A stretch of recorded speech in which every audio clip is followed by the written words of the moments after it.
The morning in the Wild West began quietly, long before the sun had climbed high enough to burn away the dew.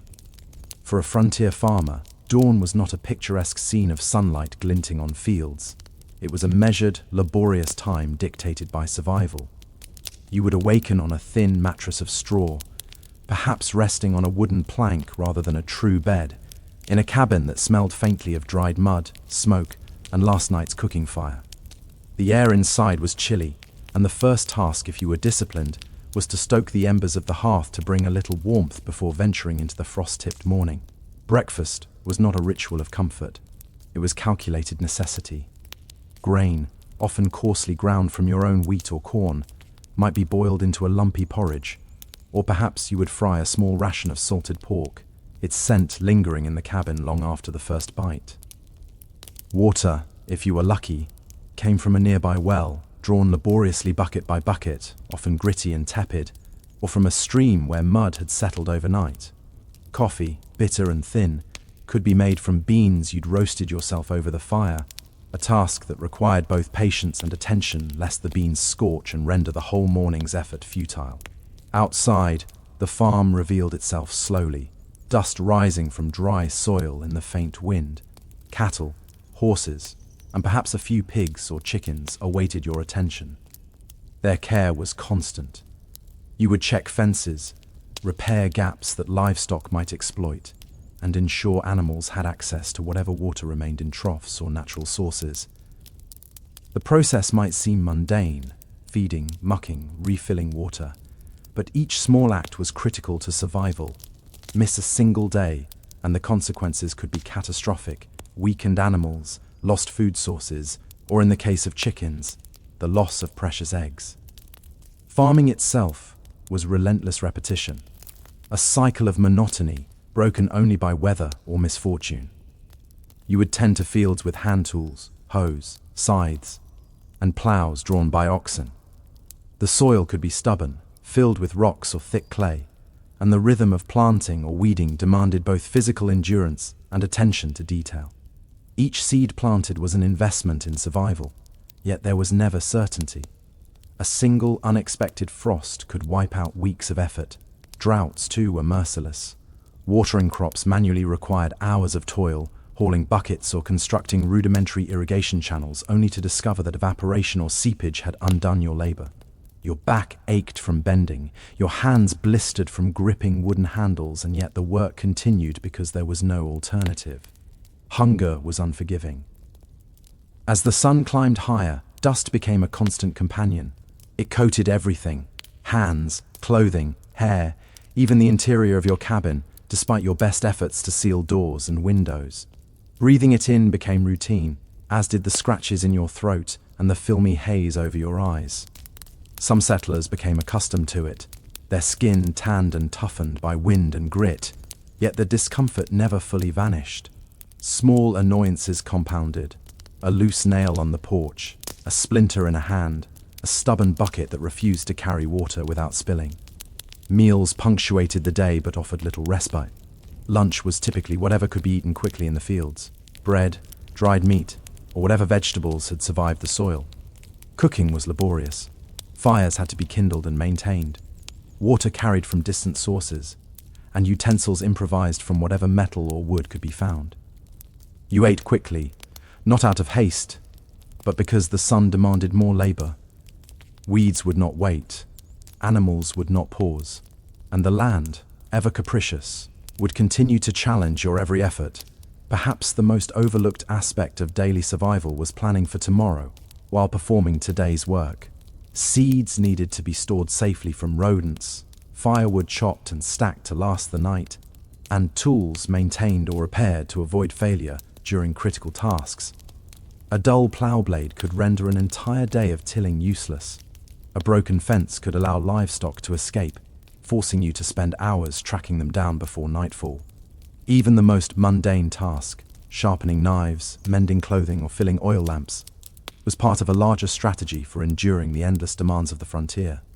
By mid-afternoon, exhaustion set in. The repetitive motion of labor, combined with the dry air and constant dust, left muscles sore, joints stiff, and the mind craving the smallest distraction. Yet there was rarely time for rest. The sun began its slow descent, reminding you that the day was far from over. Livestock still needed feeding, crops inspected, fences repaired, and firewood prepared for another cold night. As you moved through each task, there was a constant awareness of risk, a fall from a fence, a misstep while balancing a bucket of water, or simply the creeping fatigue that could render you slow to respond in moments of danger. Evening brought a peculiar mix of relief and anxiety. The day's work was done, yet the next day loomed, identical in routine and demands. You might eat a small dinner, perhaps the same gruel or salted meat that had sustained you for years, while considering the minor successes and failures of the day. Fires would be tended, doors latched, and animals secured. You would wash as best you could, wiping sweat and dust from your skin with a damp cloth, knowing full well that by morning every surface would be coated again. Sleep beckoned, but it was light and uneasy, punctuated by the sounds of nocturnal wildlife, shifting livestock, and the distant howl of coyotes. And yet, within this repetition, there was an odd rhythm, a pattern that some settlers claimed became comforting over time. The monotony itself became a framework for existence. Each day mirrored the last, each task performed with a quiet diligence born not of excitement but of necessity. And as you lay in bed, eyes heavy with fatigue, you might wonder whether this endless cycle of minor victories and setbacks was preparation for life itself, or simply a relentless march toward survival in a land that offered no indulgence, no mercy, and little reward. But amid this routine, the question lingered, subtle and persistent. Could a person truly survive the Wild West without succumbing to the fatigue, the dust, the endless toil, or the unexpected calamities that seemed designed to strike at the most inconvenient moments? Could you endure not just the physical demands, but the mental strain of a life that offered no entertainment, no comfort, and only sporadic reassurance that the work of the day would even matter tomorrow? After the first labor of morning, the frontier farmer faced the true expanse of the day, a stretch of hours that demanded constant attention, practical skill, and an almost mechanical persistence. What might seem trivial or tedious to an outsider, repetitive work, simple chores, was in fact the foundation upon which survival rested. Each minute carried weight, each small action a ripple in a chain that could mean either sufficiency or scarcity at the end of the day. Consider the fields, which, in the middle of summer, appeared deceptively tame. Rows of crops, corn, wheat, beans, or potatoes, were not just lines in the soil. They were potential food, investment, and the tangible measure of success. But they were also fragile, subject to weather, pests, and human error. Every leaf had to be inspected, every stalk checked for disease or insects. Corn borers and potato beetles could silently destroy weeks of careful cultivation, and a farmer's attention had to stretch across acres, one small detail at a time. You would bend, kneel, and stand repeatedly, the repetitive motion lulling the body into a dull, aching rhythm. Muscles protested, hands blistered and cracked, and yet the work demanded meticulous care. Even the slight tilt of a row or the improper spacing of seeds could, in the long run, reduce yields or invite rot. Water, a resource often taken for granted today, defined much of the farmer's labor. Wells had to be dug, maintained, and occasionally deepened as water tables dropped. Buckets of water were hauled from distant streams, sometimes hundreds of feet from the homestead, and then carried across the fields to feed both crops and livestock. Irrigation, when possible, involved rudimentary channels carved from the earth, guided by the subtle slope of the land and the patience, to ensure that water reached every root without flooding or stagnating. A miscalculation could drown seedlings or leave thirsty plants struggling under the summer sun. The farmer learned, quickly and often painfully, that water was never guaranteed. It was a resource negotiated daily, with both skill and brute endurance. Beyond the fields, the livestock demanded constant oversight. Horses required feeding, grooming, and exercise. Cows needed milking and careful inspection for illness. Pigs and chickens needed secure pens and protection from predators. The farmer's day was punctuated by these repetitive tasks, each one small in isolation but monumental in cumulative effect. Missing a single feeding could lead to a weakened animal or loss of eggs. A momentary lapse in attente could allow a horse to wander into thorny brush. or a fence gap, leading to hours of tracking, coaxing, and repairing damage. Each creature, each plant, each tool demanded vigilance. Life was a negotiation with forces outside your control. The human element also played a subtle but relentless role. In many small settlements, neighbors were distant and social interaction was sparse. The farmer was both isolated and responsible for maintaining ties that could prove crucial during illness, equipment failure, or inclement weather. Letters and short visits carried news, advice, and sometimes seeds or tools, but communication was slow and unreliable. A neighbor's warning about an approaching storm or a pest infestation could arrive too late, or not at all, leaving the farmer to improvise or suffer consequences alone. Every decision, even seemingly mundane ones like when to harvest beans or repair a fence, carried uncertainty. You were always balancing the known against the unknown, your experience against chance. Weather itself was an omnipresent force, dictating pace and method. Rain could be a welcome reprieve, yet it could also turn paths into mud, spoil hay, or wash away shallow crops. The wind, relentless and dry on plains and mesas, carried dust that infiltrated eyes, lungs, and clothing. The farmer learned to read the sky, to watch cloud patterns, wind shifts, and humidity levels, not to predict with certainty, but to minimize risk. Yet even the most experienced eye could not always prevent disaster.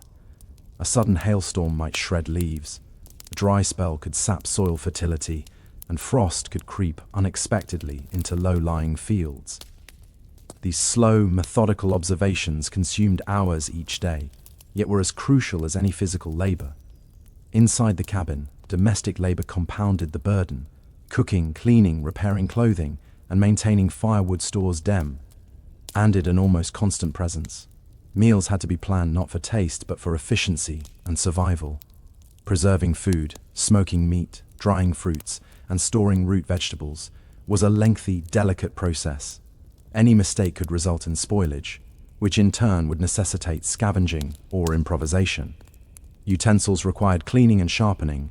Windows and doors had to be sealed against wind and vermin, and every corner of the home needed periodic inspection to prevent rot or infestation.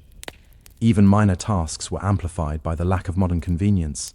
Carrying water, chopping wood, or tending a stove was physically demanding in itself, yet these tasks were multiplied daily.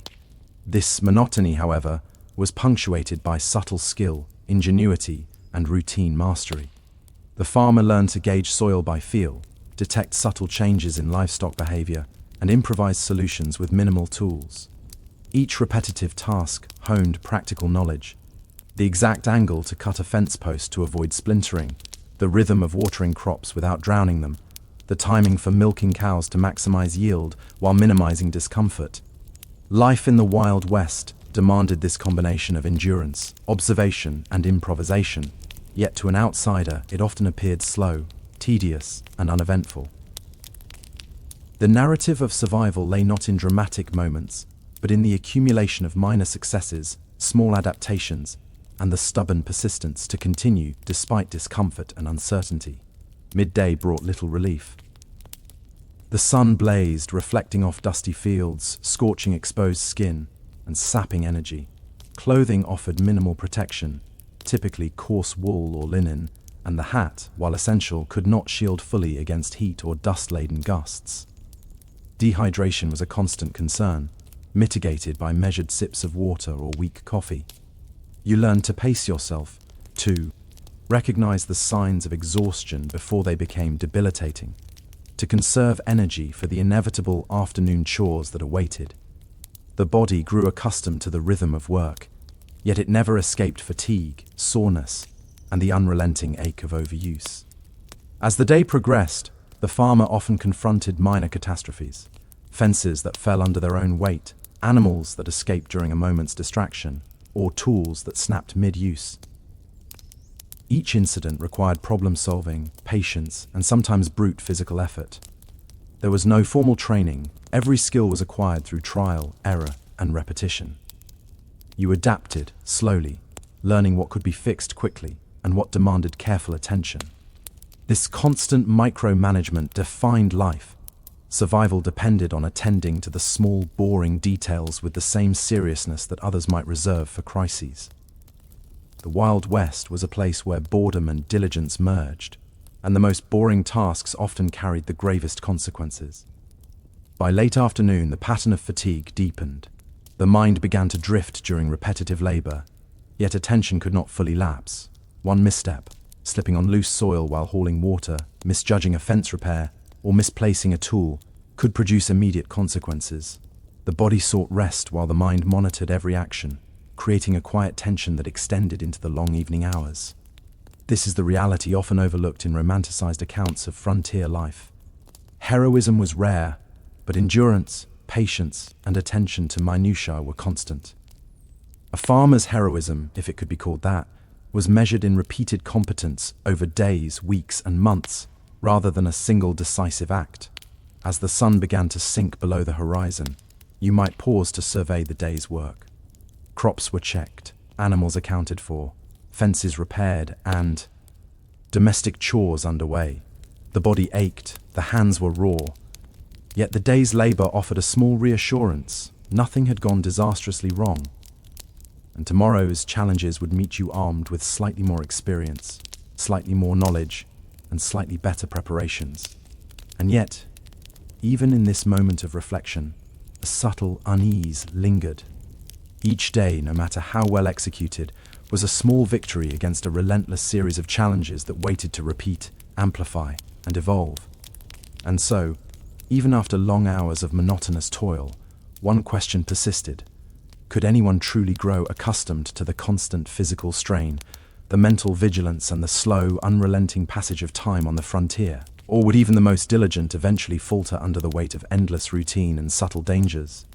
Nightfall on a Wild West farm was both a relief and a reminder of the fragile balance that had been maintained throughout the day. As the sun dipped below the horizon, casting elongated shadows across fields and fences, the farmer confronted the final stretch of labor, one last series of mundane but vital tasks. The day had been long, repetitive, and unyielding, yet the work was never truly complete. The evening demanded attention to detail that could make the difference between waking to sustenance or scarcity. Feeding livestock one final time, ensuring water troughs were full, and inspecting fences became almost ritualistic. Each animal, each enclosure, had to be accounted for. The cows needed to be in safe pens, horses tethered or stabled, pigs and chickens secured from nocturnal predators. Coyotes, foxes, and raccoons prowled unseen, their interest in a careless animal constant. The farmer's vigilance extended beyond physical labor. It was a mental exercise in foresight, imagining every possible threat that could arise in the cover of darkness. UL earned, sometimes painfully, that even small oversights could carry significant consequences. A loose gate, an unsharpened tool, or a forgotten patch of fencing could undo hours of careful work and create chaos by morning. Inside the cabin, domestic labor continued. Fires were stoked or banked for the night, cooking utensils washed, and food stored securely. The process of cleaning up after a day of toil was neither quick nor easy. Dust and soot had settled into corners, requiring repetitive scrubbing, and the constant presence of grit reminded you that even inside, comfort was provisional. Clothing, damp from sweat and dust, needed airing or mending. Each patch of fabric, each repaired seam was a testament to slow, patient diligence. Even simple acts like this became essential. Rotting fabric or neglected clothing could lead to discomfort, exposure to the elements, or infection in minor wounds. The evening meal, though often unremarkable, carried its own weight. It was sustenance, but also a rare moment to pause, however briefly. Bread, salted meat, perhaps some preserved vegetables. These meals were eaten not for pleasure but necessity, a reminder of the delicate margin on which survival rested. Fires crackled, shadows danced along the walls of the cabin, and the farmer might pause to reflect on the small successes and failures of the day. A fence repaired, a crop partially saved from pests, a cooperative animal. These were victories, though modest. Conversely, a lost chicken, a broken tool, or a poorly dug well represented minor defeats that could have cascading effects if left unchecked. As night deepened, the frontier revealed another dimension of its demands: quiet vigilance. While the body longed for sleep, the mind remained alert.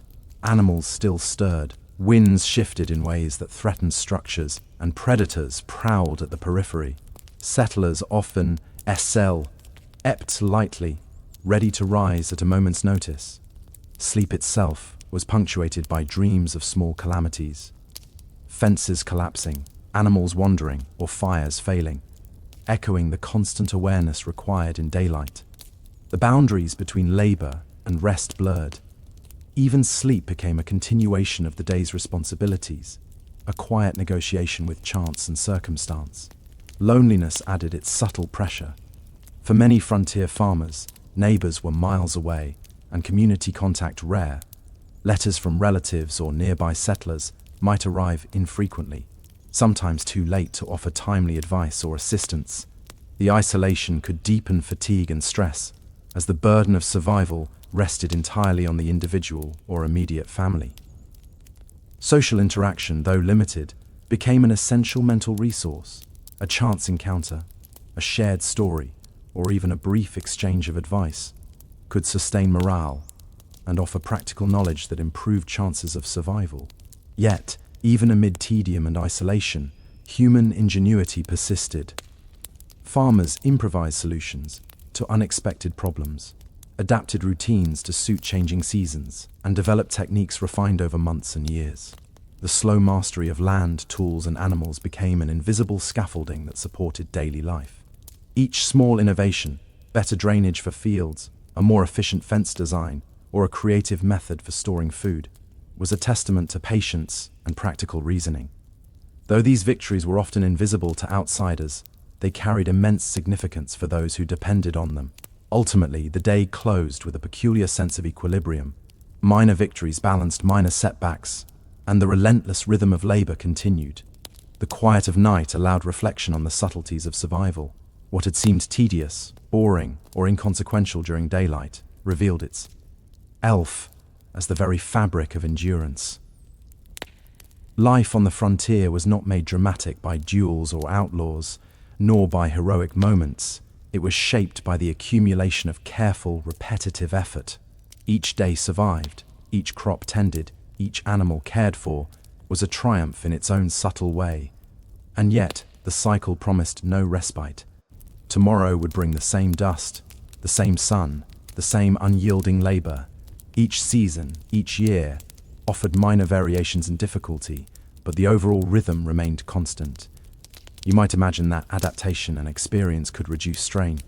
Yet, the Wild West had a persistent ability to expose flaws, to test diligence, and to remind even the most seasoned farmer that survival was a fragile achievement. As you lay down to rest, listening to the occasional creak of a fence post, or the distant howl of a coyote, a quiet question hovered. Could anyone, regardless of skill or experience, truly master this environment?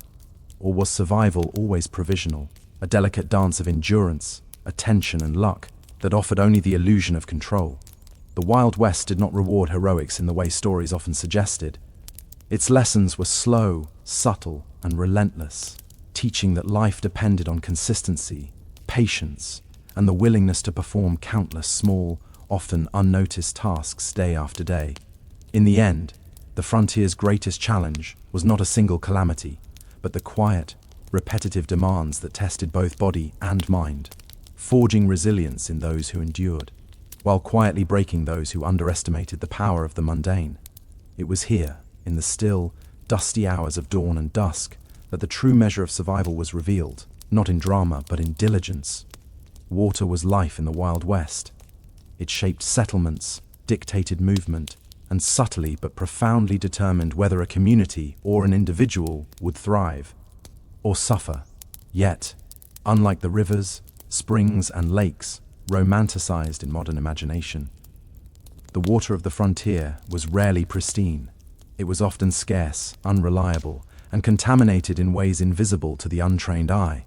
To live even a single day in the West, you had to understand water, its sources, its dangers, and its habits. Survival depended on noticing what others overlooked, learning patterns, and negotiating hazards that were as ordinary as they were potentially lethal. For most settlers, access to water was the defining concern of everyday life. Streams and rivers provided the most obvious source, but they were unreliable in both quantity and quality. Seasonal variation could reduce a rushing river to a trickle, leaving farms and livestock parched. The water that remained often carried sediment, minerals, or contaminants from upstream. Even small animals that waded in the shallows could leave behind pathogens, turning what looked like clear water into a slow-moving threat. Settlers quickly learned that a single drink from an unchecked stream could lead to diarrhea, fever, or worse. The difference between safe and dangerous water was subtle, often invisible, and sometimes deadly. Wells offered an alternative, yet they were far from perfect. Digging a well required knowledge, labor, and a fair measure of luck. Shallow wells might provide water quickly, but were prone to contamination by surface runoff, animal waste, or decaying vegetation.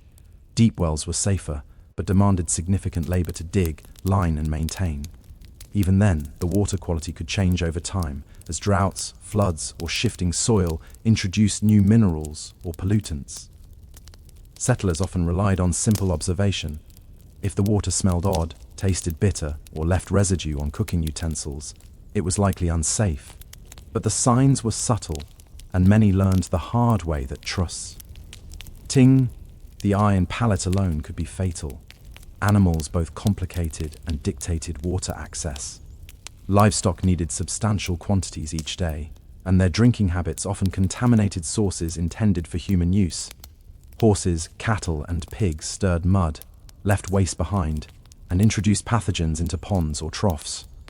The farmer had to carefully allocate water, separating sources for humans from those for animals when possible. This sometimes meant hauling water considerable distances, a task that was exhausting, repetitive, and often underestimated in its importance. One careless lapse, allowing livestock to drink first or pollute a shared source, could make the difference between health and illness for a family. The rhythm of water collection and management governed much of daily life. Dawn often began with fetching water for cooking and drinking. Midday, livestock required replenishment, and irrigation demanded careful distribution across fields. Evening brought one last round to ensure humans and animals had enough to endure the night. Every bucket carried, every trough filled, was part of a delicate balance maintained through constant vigilance. Without this attention, crops wilted, animals weakened, and human health deteriorated. Water, unglamorous as it seemed, dictated the pace and success of frontier life in ways that were invisible to anyone unaccustomed to its scarcity. Water scarcity was compounded by social and geographic factors. Settlers near rivers had a constant but potentially dangerous supply, while those in arid regions relied entirely on wells or collected rainwater. Competition over sources was common. Small communities often converged around a single spring or creek, creating conflicts and forcing careful negotiation. One miscalculation, overdrawing from a spring, allowing livestock to drink excessively, or failing to monitor a well flow. Contamination could quickly escalate into tension with neighbors or loss of vital resources. The mundane act of fetching water was laden with both physical and social consequences. Contamination was rarely visible but ever present. Stagnant water bred bacteria, parasites, and algae, all capable of causing illness. Typhoid, cholera, and dysentery were not distant threats but daily possibilities. Families took precautions when possible, boiling water, allowing sediment to settle, or filtering through cloth. These methods were labor-intensive and time-consuming, and yet essential. Boiling water over a wood fire consumed both fuel and time. Yet skipping this step risked illness that could debilitate the entire household. Knowledge about waterborne disease was limited, so settlers often relied on observation and experience rather than science. A creek that seemed harmless could hide invisible threats, and even the most cautious farmer had to negotiate uncertainty. Beyond health, water shaped settlement patterns. Towns and homesteads clustered around reliable sources. Far-flung farms often struggled to maintain regular water supply. Irrigation systems, ditches, and cisterns were constructed painstakingly over weeks and months. These solutions were not glamorous, often requiring hours of labor for modest results, yet they were essential. Each ditch and channel had to be maintained continuously, as erosion or debris could render them ineffective. Life on the frontier became an exercise in constant, sometimes tedious, negotiation with a single, indispensable resource. Even the smallest choices around water carried consequences. A bucket carried too slowly risked spilling. A poorly constructed trough could leak, wasting precious liquid. A forgotten stone in a cistern could create a blockage that went unnoticed until critical. The mundane became a matter of life or death. F. Farmers and settlers understood, often unconsciously, that their survival rested on meticulous attention to these details. Boring as it seemed, every action connected to water, drawing, storing, cleaning, and distributing, was part of an invisible network that sustained life. And yet, for all the vigilance, uncertainty remained. Wells could dry unexpectedly. Creeks could flood or become contaminated after storms. Livestock could overturn a trough, or wildlife could foul a spring. Every day involved negotiating hazards that were often invisible, tedious, and unglamorous. You could survive one day by attention and diligence, but each subsequent day introduced new variables. The rhythm of water management was relentless, demanding foresight, patience, and an almost obsessive attention to the smallest detail. The quiet, persistent question that framed life around water was deceptively simple. Could anyone truly manage this essential resource indefinitely? Or was the struggle for clean, adequate water destined to be a permanent, exhausting, and often invisible challenge, one that would test endurance far more than a sudden catastrophe ever could? The struggle for water in the Wild West was not defined by dramatic droughts or heroic rescues, though these existed. More often, it was the relentless, repetitive work of managing small, invisible hazards that determined whether a settler's day ended in relative safety or minor disaster. Each household, whether a lone family on the plains or a small community clustered near a spring, had to establish routines, construct systems, and monitor resources with painstaking care. This work, repetitive and unremarkable to outsiders, was the backbone of survival. Fetching water was the most obvious, yet most demanding task. Buckets were filled from wells, streams, or cisterns, then carried across uneven terrain to homes, fields, or levesto. The physical strain was compounded by the weight of the liquid, sometimes 10 or 15 liters per bucket, multiplied by multiple trips per day. The terrain, mud, loose gravel, or uneven ground, added danger. A misstep could spill a bucket or result in a twisted ankle, both of which had consequences far beyond the immediate inconvenience. The repetition of these trips was exhausting, yet indispensable. Without this labor, crops would dry, animals would weaken, and human health would deteriorate. But labor alone was insufficient. Knowledge and observation were critical. Settlers needed to monitor water clarity, taste, and flow constantly. Did the creek look unusually cloudy after a night of rain? Was sediment settling in a trough or cistern? Did livestock behave differently around a spring? These small observations informed decisions, often the difference between illness and health. In the absence of modern water testing, intuition and experience became survival tools. Families would learn to spot subtle changes, noting when water had been contaminated by upstream activity, algae growth, or decaying organic matter. A single oversight could introduce pathogens into the home or livestock supply, leading to days of gastrointestinal distress or more serious illnesses. Water storage required equal attention. Barrels, cisterns, and troughs had to be constructed carefully and maintained constantly. Wooden barrels expanded and contracted with humidity, cracks developed, and leaks occurred, often unnoticed until a critical moment. Cisterns collected rainwater but could become breeding grounds for mosquitoes or accumulate sediment over weeks. Settlers learned to cover containers, strain water, and rotate supplies to ensure freshness, a process demanding both discipline and patience. Even these boring precautions were essential. Neglect could result in contaminated water, sickness, or the loss of livestock. Irrigation was a silent but constant concern. Fields depended on water to survive, yet rainfall was unpredictable. Ditches carved from soil or shallow channels diverted water from streams, yet these channels were prone to collapse, erosion, and sedimentation. The farmer had to inspect them daily, clearing debris, repairing small collapses, and ensuring flow reached every part of the field. This was slow, tedious work that left hands raw and backs sore, yet a missed or poorly maintained ditch could spell disaster for crops, undermining weeks of effort in a single morning. The monotony of the task belied its significance. Every hour spent managing water was an hour that directly contributed to survival. Water also governs social interaction and hierarchy within settlements. In small towns, access to a communal well or spring often required negotiation. One family might arrive early to fill barrels, while another waited in line. Arguments over priority, disputes about contamination, and even the subtle enforcement of etiquette around shared sources were common. Managing water meant managing relationships, another layer of labor that was rarely dramatic but carried high stakes. Missteps could strain alliances, reduce cooperation during emergencies, or create social tension that complicated daily life. In this way, water was not just a physical resource, it was a social one, subtly shaping the dynamics of the frontier. Contamination remained a constant threat. Typhoid, cholera, and dysentery were invisible dangers, and even careful settlers could fall victim.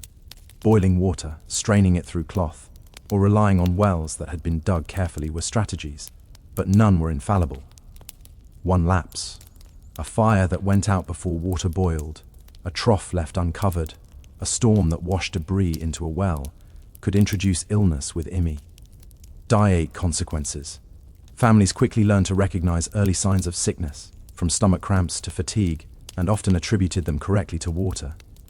Yet prevention required constant vigilance, patience, and tedious labor, repeated day after day without dramatic recognition. The monotony of water management extended to wildlife and livestock control. Animals drank frequently and unpredictably, sometimes fouling sources or destroying channels. Protecting the water supply required planning. Barriers to keep cattle from streams used for human consumption, troughs raised or separated, and careful observation of both domestic and wild creatures. Even birds, rodents, and insects could compromise water quality.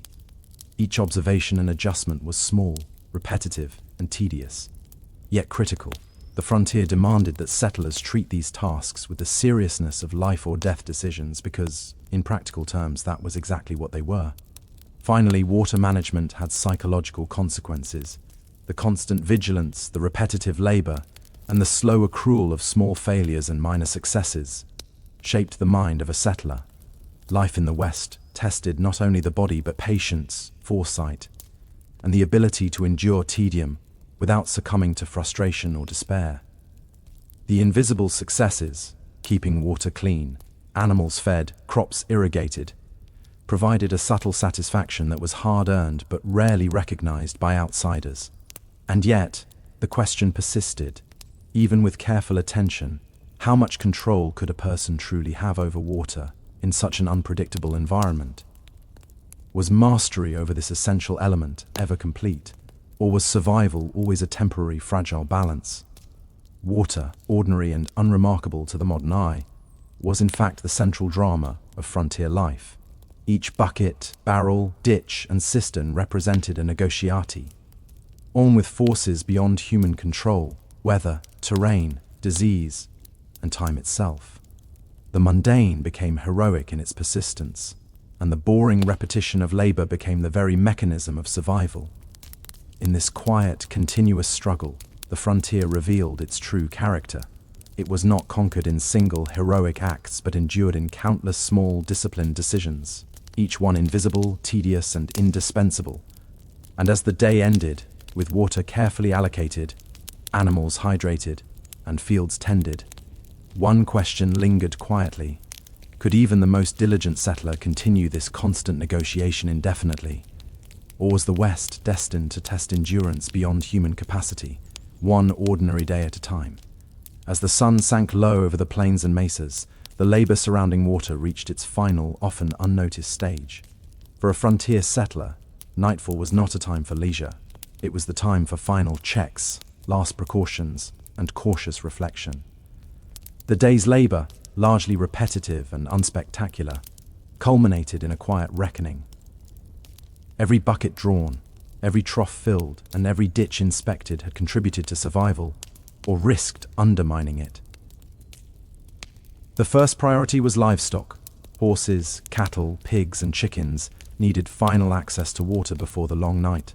For horses, shallow troughs had to be filled just enough to prevent overflow.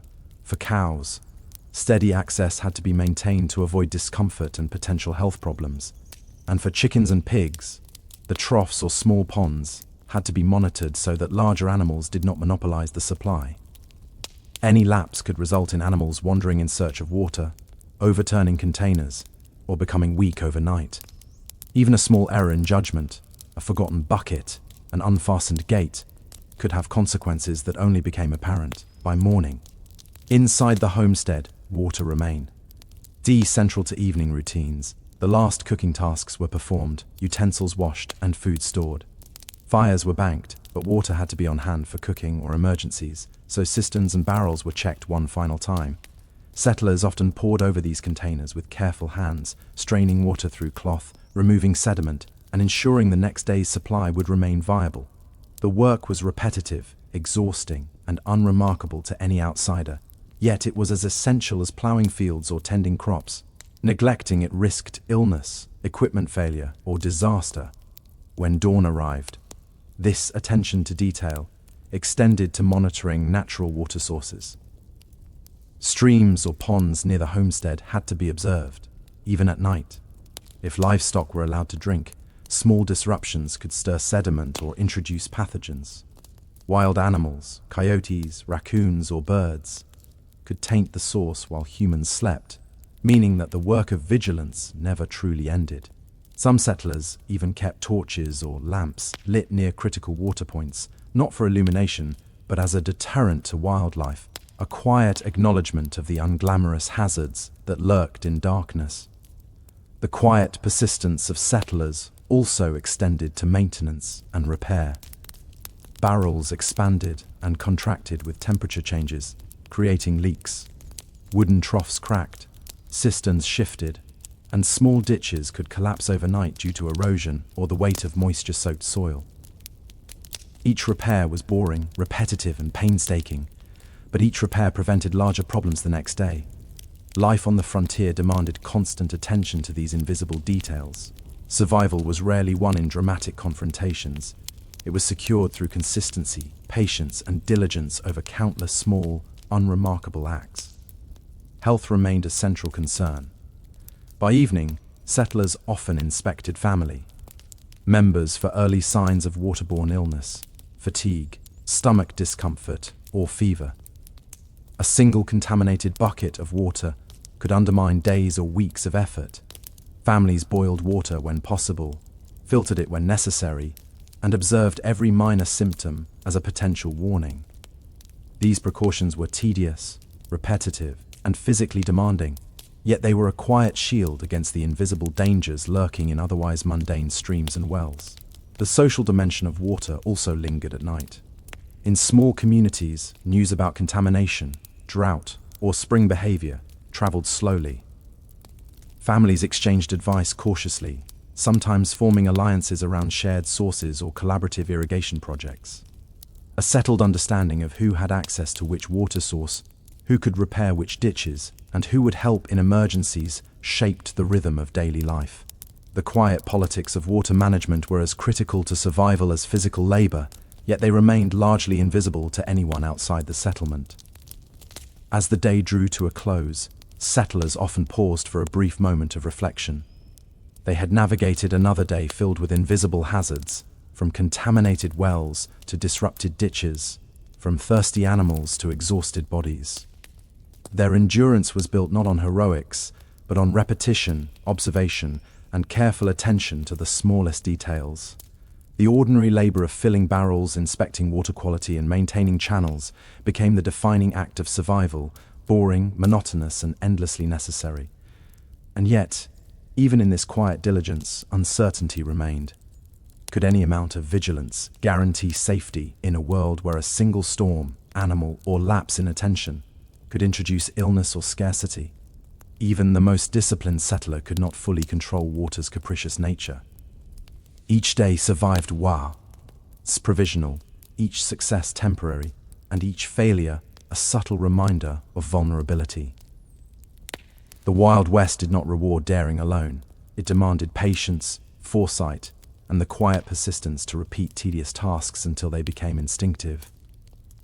As the moon rose and shadows deepened across fields and troughs, settlers finally rested, bodies weary, minds alert, and hearts quietly aware that the next day would demand the same attention, the same vigilance, and the same endless negotiation with water. The ordinary struggle had no grand climax, no dramatic resolution, only the subtle, enduring lesson that survival in the Wild West depended on mastering what seemed boring, repetitive, and invisible. In the end, water was not a convenience. It was the axis around which life revolved, the silent arbiter of fortune and the quiet teacher of resilience. And as sleep finally overcame exhaustion, a lingering thought remained: could a person ever truly feel secure, or would the invisible dangers of water and all the unseen hazards of frontier life ensure that vigilance, patience, and the repetition of small acts of survival were never truly complete? Travel in the Wild West was not glamorous.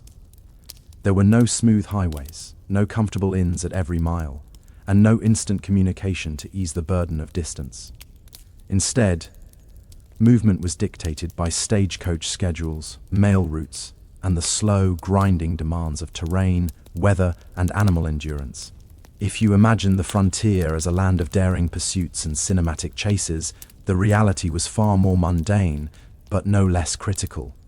Understanding this rhythm is essential to appreciating why survival, connection, and the spread of information in the West depended so heavily on what might seem boring or trivial today. The stagecoach was the backbone of frontier travel. It moved slowly, rarely faster than 10 to 12 miles less per hour over rough terrain, and with painstaking regularity. Wooden wheels rolled over dirt tracks that were little more than compacted paths, often littered with rocks, ruts, and mud. Travelers spent hours jostled in uncomfortable seats, buffeted by wind, dust, or sun. Leather straps creaked, springs groaned, and the coach occasionally struck obstacles, slowing the journey further. Comfort was minimal, and the pace left travelers with ample time to notice every detail: the smell of leather, the dust settling in layers, the constant rhythm of horses' hooves striking uneven ground. Mail routes imposed an additional layer of structure. Stagecoaches carried both passengers and letters, and adherence to schedules was a matter of civic necessity. Towns depended on these deliveries for news, commerce, and coordination. The slightest delay, a broken wheel, a tired horse, or an unexpected creek crossing, could ripple outward, delaying communication across dozens of miles. Drivers and passengers alike learned patience in its purest form. Hours passed slowly, and the monotony demanded quiet observation and endurance. Travelers had little choice but to endure the discomfort, accept delays, and adapt to the relentless repetition of movement punctuated by stops at stations. These stops, while brief, were laborious. Stagecoach stations were spaced according to the endurance of horses, usually between 10 and 15 miles apart. At each station, horses were changed, harnesses adjusted, and passengers briefly allowed to stretch. Behind the scenes, attendants performed the tedious but essential labor, unsaddling and saddling horses, checking harnesses for wear, bringing water and feed, and preparing the next leg of the journey. For travelers, the process might seem efficient, yet each step required careful coordination. A missed hitch, an overlooked injury in a horse, or a poorly secured harness could result in delay, injury, or worse. The rhythm of these stations dictated the entire pace of travel and demanded quiet, persistent attention from those managing the journey. Weather, too, played an unglamorous but pivotal role.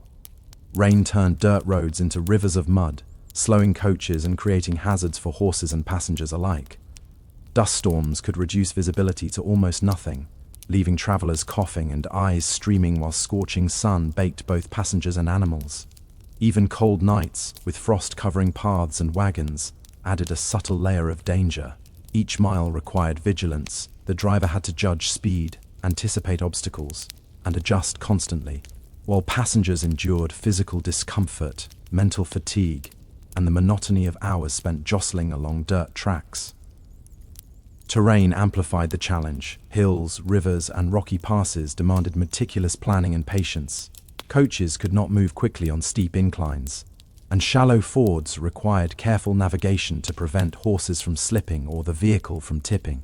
Every rut, rock, or shallow washout was a small but potentially catastrophic hazard. Travelers learned to read the land with precision, observing subtle shifts in soil moisture, the placement of rocks, or the signs of animal tracks to anticipate hidden dangers. The rhythm of the journey was slow, repetitive, and physically demanding, but it was also a delicate dance with the natural world, a quiet negotiation with forces beyond human control. Communication depended on this rhythm as much as movement itself. Letters, contracts, and news moved at the pace of stagecoach travel. A delay of even a day could impact trade, legal affairs, or personal correspondence. Settlers relied on these connections not just for entertainment or information, but for survival. Schedules were memorized routes, carefully tracked, and contingencies planned for the inevitable disruptions caused by weather, terrain, or animal fatigue. The repetitive nature of this system, though monotonous, was a lifeline for communities scattered across vast distances. Each stagecoach, each stop, each routine check was part of a carefully orchestrated network that ensured the slow but steady flow of essential information. Passengers, too, were subject to the boredom and minor hardships inherent in frontier travel. Hours on end of jolting motion, uncomfortable seating, and minimal food or drink demanded patience. Travelers read, observed, or simply endured. Each mile required physical endurance, mental fortitude, and a quiet acceptance of discomfort. There were no conveniences, and improvisation often became necessary. Sharing water, redistributing weight in the coach, or finding ways to rest sore muscles. The journey was defined by repetition, but also by constant small adjustments that cumulatively determined success or failure. The slow pace of travel also amplified small problems. A misaligned wheel, a tired horse, or an inattentive passenger could disrupt schedules and create cascading delays. Each day's progress depended not on heroic acts, but on countless small, repetitive efforts executed with care and attention. The boring tasks, checking harnesses, adjusting wheels, navigating shallow fords, and monitoring horses, were the real determinants of success. The narrative of frontier travel was dominated not by sudden heroics, but by patient, meticulous labor, repeated over and over across long distances. By late afternoon, as the stagecoach approached the next station, travelers often reflected on the quiet toll of the journey. The roads, once empty, became lined with the silent evidence of previous travelers, broken fences, abandoned equipment, and worn paths. Each mile carried a record of small struggles and careful labor, reminders that survival and communication depended not on spectacular events, but on the repeated, often invisible work of ordinary people. And yet, as the day concluded and horses were unsaddled, water drawn, and passengers allowed brief respite, a subtle question remained. Could anyone truly master the slow, relentless rhythm of travel in the West, or was each journey simply a temporary triumph against the constant, invisible challenges of distance, terrain, and endurance? By the time the stagecoach had departed at dawn, the real work of frontier travel had only just begun. The motion of the coach, jostling over ruts and rocks, demanded constant vigilance, not just from the driver, but from a network of people whose labor was invisible to most travelers.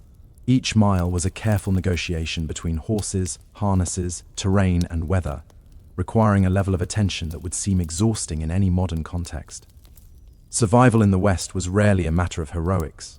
It was the quiet, repetitive, and relentless attention to details that allowed travelers and mail to arrive safely. The driver, or teamster, bore the brunt of responsibility. Every movement of the horses had to be monitored. The gait, the step, and the condition of each animal were all critical to the day's progress. A misstep by a single horse could injure both animal and passengers, overturn the coach, or slow the journey for hours. Drivers learned to anticipate fatigue, switch reins at the right moment, and adjust speed according to terrain. They also had to monitor weather and ground conditions, constantly recalculating how to proceed safely. Their work was tedious, unglamorous, and exhausting, yet it formed the backbone of travel in the West.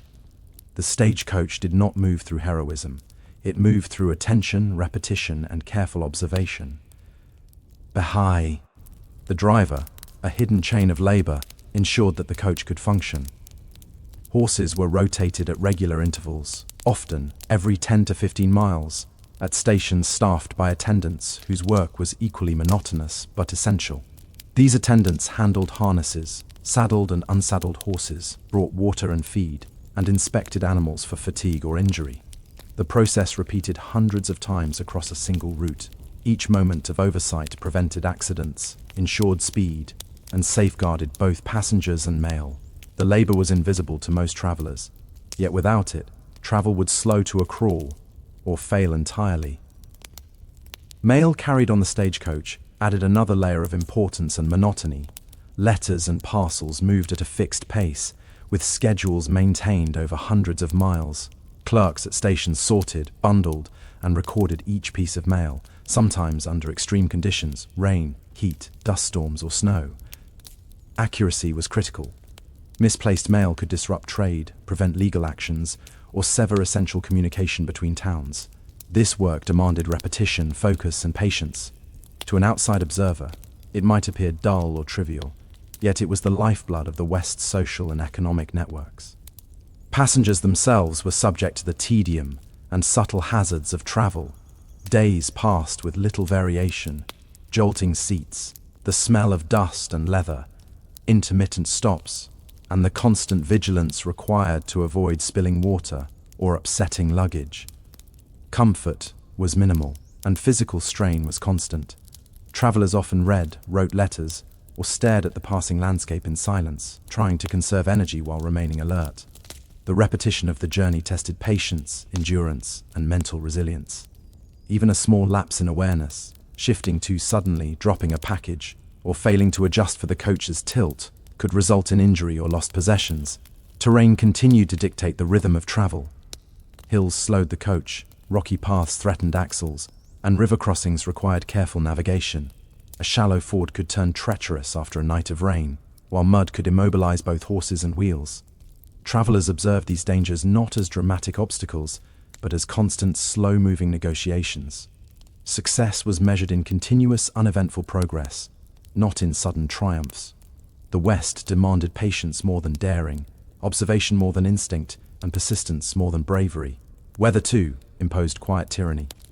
Dust storms filled eyes and lungs, rain turned tracks into rivers, and blazing sun sapped energy for hours at a time. Even cold nights presented hazards. Frost made terrain slippery, reduced visibility, and increased the risk of hypothermia or accidents.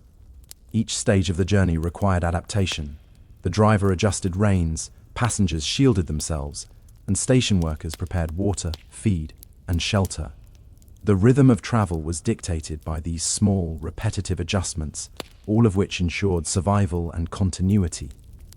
Beyond the physical, there were social and logistical rhythms that gove. RNRD travel, stagecoach companies relied on meticulous schedules, record-keeping, and coordination among stations. Each employee, from drivers to clerks to attendants, contributed to a chain of labor that spanned hundreds of miles. Every mile required repetition, checking harnesses, observing horses, verifying mail, adjusting wheels, monitoring weather, and navigating terrain.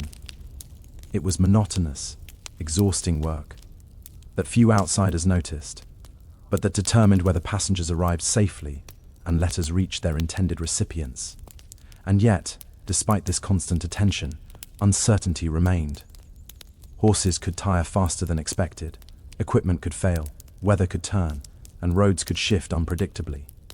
Success was provisional, dependent not on heroics but on endurance, attention, and the repetitive execution of mundane tasks. Each day survived reinforced a subtle truth. The West was mastered not by sudden bravery or drama, but by the quiet persistence to repeat the necessary, boring tasks over and over again. As the afternoon wore on, approaching the next stage station, travelers and workers alike reflected on the quiet achievement of continued progress. Nothing dramatic had occurred, yet the day had been survived, miles traveled, horses cared for, and mail delivered. The invisible labor of countless small tasks. attending to animals, monitoring wheels, adjusting harnesses, maintaining schedules, had achieved its purpose. The West rewarded diligence more than daring, and patience more than courage. And as the stagecoach rolled toward the next station, a lingering thought persisted. Could anyone truly become accustomed to this monotonous rhythm? Or would the relentless repetition, physical strain, and invisible hazards of frontier travel eventually wear down even the most resilient travelers? As the sun began its slow descent and shadows stretched across the uneven plains, the stagecoach approached the next station. The journey, long, tedious, and unglamorous, was nearing its temporary conclusion for the day. Yet for all the passengers, drivers, and attendants, the end of travel did not signify freedom from labor. Arrival brought a different set of repetitive tasks, subtle hazards, and quiet accomplishments that defined frontier life. The first responsibility was always the horses. After hours of jostling across rutted terrain, their bodies required immediate care. Drivers and station hands assessed each animal for fatigue, lameness, or injury.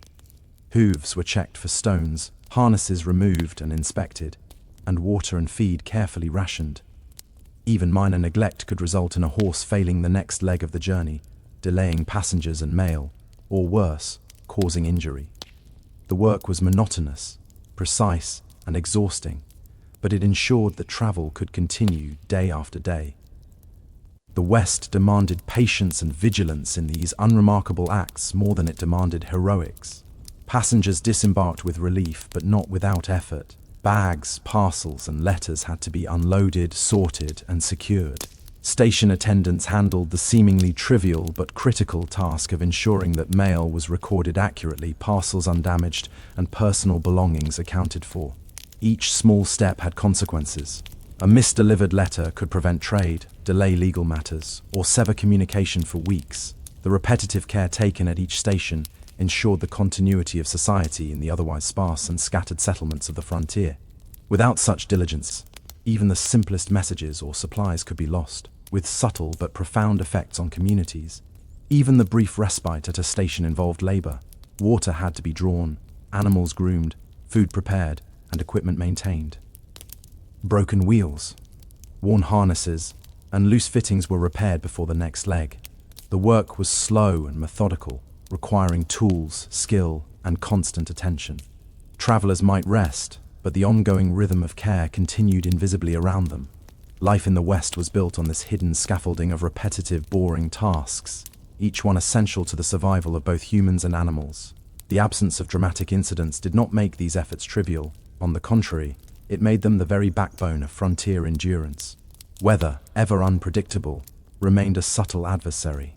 Dust storms could arrive unexpectedly, soaking rains could swamp the station grounds, and the heat of the afternoon sun could sap both humans and animals. Even as one stagecoach arrived, preparations had to be made for the next departure, taking into account potential hazards, animal rotation, and the availability of water. Each detail, however mundane, was a small gamble with consequences that could ripple across miles of travel. Survival was not the result of a single dramatic act. It was secured through countless repetitive decisions, executed with care and precision. The social dynamics of stations added another layer of complexity. Drivers, attendants, and passengers relied on cooperation to maintain the rhythm of travel. Misunderstandings could result in delays or mishandling of mail. Prioritizing tasks, coordinating labor, and maintaining awareness of schedules were critical. Even small disagreements could cascade into inefficiency, threatening the delicate balance required to keep the stagecoach network functioning. These interactions, although subtle and routine, were essential to maintaining trust and reliability across the frontier. By evening, the day's journey concluded not with triumph,